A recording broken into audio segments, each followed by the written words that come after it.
Today we're going to talk about snacking and just the practice of snacking, how we get healthy snacks in, when should we be snacking, kind of understanding what our needs are around that. First, we'll talk just a little bit about digestion and where snacking can be a benefit, but also can be a hindrance to just keeping that metabolism kind of in a nice balanced state. So if we look at how our digestion kind of works, it's really built to have about 3 to 4 hours between meals. And digesting food is one of these hardest things our body actually has to do every day. It's a very complex process. So when we snack in between, sometimes if we get the timing kind of off, or if we're adding too much food, then we kind of interrupt that process and then things don't really get all the way digested. So today we'll talk a little bit about some of the reasons why we snack and then where they can be useful. We'll also talk about kind of how we can choose healthier snacks, especially for our own physiology. So, we definitely want to look at where snacking can be useful without creating more problems in our digestion. So let's look at kind of why we snack, right? There's so many reasons. Some of the most initial reasons can also just be out of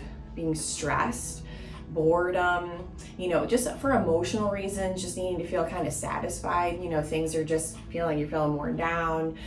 Maybe you're feeling overworked. The brain is tired. So sometimes then it's screaming for a little pick me up, and usually having a snack sometimes can be helpful. Other reasons are we can be dehydrated. So sometimes we're not drinking enough water or uncaffeinated liquids throughout the day. So herbal teas can kind of count, as a nice way to hydrate the body as well.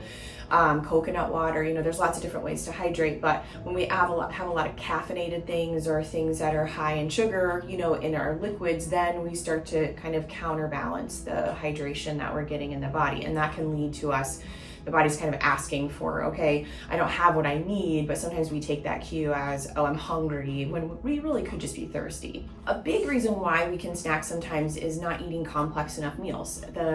Making sure that our breakfast, our lunch have good sources of fiber, good sources of protein, a good source of fat, right?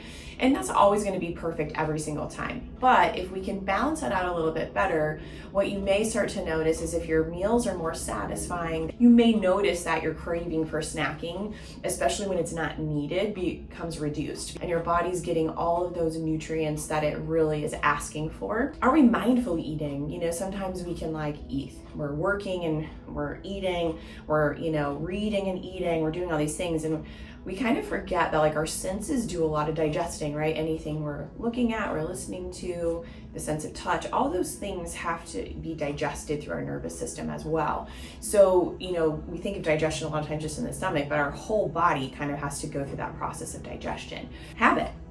Sometimes we just sort of go, okay, this is how my day goes. I eat breakfast at this time, I take a snack at this time, I eat lunch, I take a snack, right? So that sometimes there are going to be days where that makes total sense, but maybe not every day. So sometimes it comes back to that mindfulness of, are we listening to how hungry we are in that day? Do we actually need a snack, in between that meal? Sometimes we do, but sometimes maybe we don't. So kind of breaking it as sort of a constant thing that we have to do every day. I'm looking at more as what's right for me in this moment now. It's what's right for me in this day based on how I'm feeling right now. Irregular schedule. So this can be some of the reasons why snacking can be important, right? So if you work through, the eating hours because that's what your job requires, so snacking is going to kind of become like a small meal that you need to have to sort of sustain you through those periods. So this is where snacking can be super useful. Another way that snacking can be useful is kind of keeping the body kind of balanced in the sense of weight, especially for those that struggle to keep weight on. So there are certain physiologies where keeping on weight is really hard. And so because maybe your appetite's a little bit irregular, you want to eat a lot at sometimes, you don't want to eat other times. And so snacking can be a good way to sort of create small meals throughout the day to kind of keep that nourishment coming in, to kind of keep that weight on the body instead of, kind of under eating. And then travel, or kind of an inconsistent schedule. So sometimes when we travel, either through work or you're traveling and you're doing a lot more walking, or maybe you're going on a more adventurous travel where you're hiking a lot and you're doing a lot of different things. And of course, then snacks are going to also become very important to sustain those kind of physical needs through the day. So there can be great times for snacking, and there can be times when it actually works against us. And so some of that is really just kind of taking that moment to ask yourself those questions and really pay attention to, like, do I actually feel hungry? Like, what do I think I really need right now? So different physiologies, that's another piece to the puzzle here. So not all snacks are equal for each person. So of course there are healthy snacks and there are not healthy snacks. We know that, eating fruit is probably healthier than eating potato chips, right? And that can be kind of generalized. But for some physiologies, what kind of fruit is better? How should we eat that fruit? Those kinds of things. So if we have a chance to plan ahead our snacks, I'm going to give you some ideas of, for different physiologies, what really is the best thing that you can do for yourself, just to feel like you're satisfied, but also looking at snacking as a bridge between meals, right? So when you have that snack, you want to have it so that it's satisfying in that moment, but that it doesn't take away from you feeling hungry when it's time for you to eat the next meal. So if we look at kind of different physiologies, and I'm going to look at it more from a digestive perspective. So people, like I mentioned before, that have more irregular digestion, sometimes you can be insanely hungry, sometimes you're just not really feeling like eating. Usually people in that physiological category can struggle with keeping weight on, sort of feeling a little more low energy. Maybe hypoglycemia can be kind of a thing, too. So what you want to do there is think about snacks that are filling, meaning they need to have some protein, they need to have some fiber, and they need to have a little bit of fat too. And that are more unctuous and kind of warming, right? So dry snacks for somebody who has irregular eating desires, can actually disrupt the digestion a little bit more. So things like crackers and popcorn and things along those lines can really make things kind of slower and actually slow the digestion down a little bit. So when we think about people with that irregular digestion, or people who need to snack to sort of keep up sustenance because they just don't feel super hungry at meal times, like for a large amount of meal, like their digestion just can't really handle a lot, then we want to make those snacks really count. They're kind of like a little bit of a mini meal, right? So things like a full fat yogurt, no fruit in the yogurt. It's really not a great food combination. So you just want to have a nice unsweetened full fat yogurt or cottage cheese, with maybe cottage cheese with a little black pepper just to help with some of that digestion. Dates stuffed with a little almond butter, guacamole with like a little bit of like soft warm bread, or even a soft veggie like a cucumber that's nice and watery, so it kind of helps the digestion have a little more liquid. Again, a lot of snacking has to do with how do you know your body and what do you need that gets you from this meal to the next meal. All right, so if we go to those who have strong digestion, so that metabolism is moving, you're hungry maybe a lot, right? When you do eat, it moves through really fast. Those are, our kind of fiery digestions. Then we really need them. Snacking is probably going to become a pretty normal part of the day.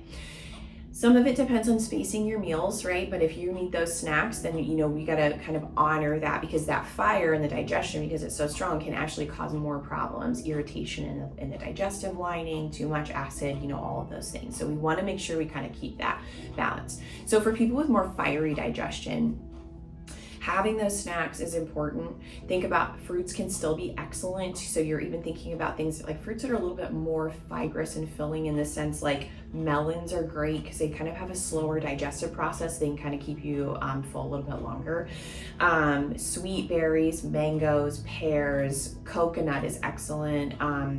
Grapes, still guacamole or even just avocados kind of sliced up, put on some seed crackers or something that has a fibrous base can be also great. Energy bites can be really great for people with fiery digestion too. So there's tons of recipes, and we'll add some, one to the website as well, where it's a mix of maybe some dates, some oats, some nut butter, you can throw in some shredded coconut, right? So these kind of nice little bites that really help you, like a couple of those will kind of really satisfy you until that next meal. All right, so for those that have a slower metabolism, those are the ones I really want you to think about, whether snacking is really needed or if it's just more of a kind of a satisfaction thing, right? So if our metabolism is pretty slow, then usually we can make it to the next meal without a snack, depending on our schedule, right? This is kind of more general, but obviously you kind of need to look at each day independently. So if you find yourself in a situation where you have that slower metabolism, but you need a snack, then think about things that are more light and more dry, because they're not going to disrupt or add too much to the caloric intake in the body, but they can still feel satisfying because they're kind of high in fiber. And so that's really what we want to focus on, is more of that fiber content. So something like a popcorn that has like turmeric and black pepper, so you get a little bit of those heating spices, it kind of helps it metabolize a little bit better.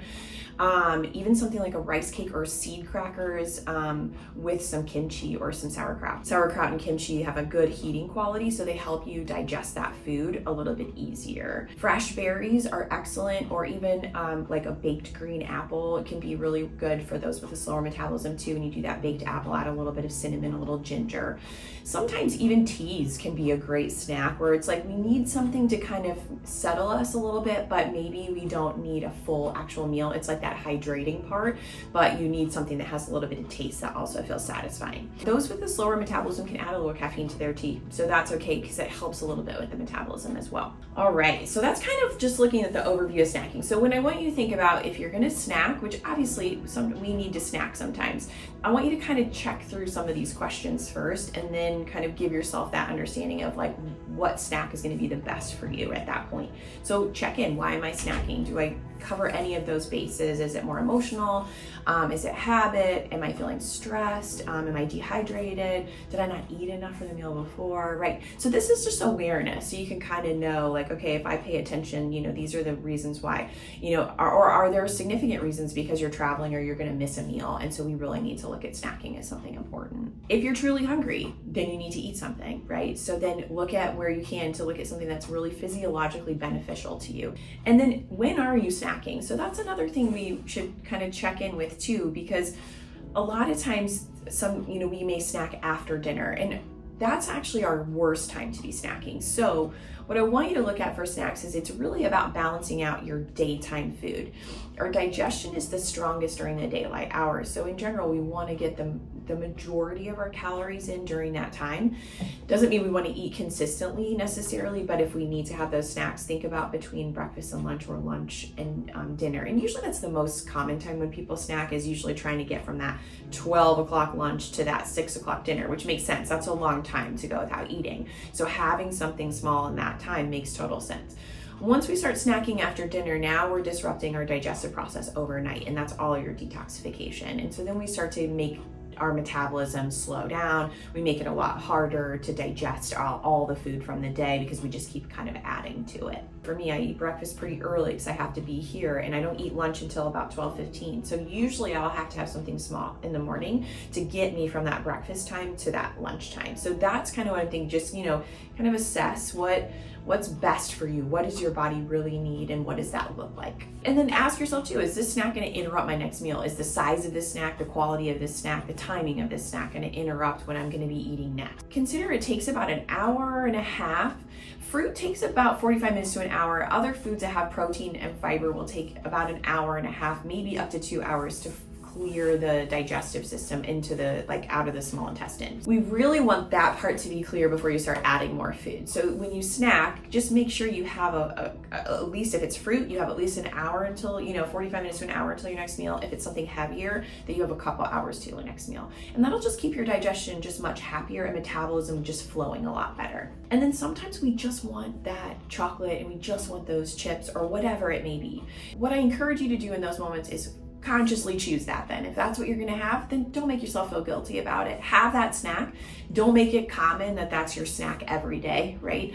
But sometimes that's just what the craving is, and having a little bit of that is kind of in that 80-20, right? 80% of the time we try to stay as balanced as we can, and 20% of the time we may choose other things, and that's not necessarily a bad thing. It's when we become a habit of doing that, that's when it really starts to work against us. Good luck with healthy snacking. Of course, if you have any questions, you're always welcome to reach out, set up a consultation. I'm happy to talk with you about your individual physiology and give you some more kind of individualized structure where you might need it.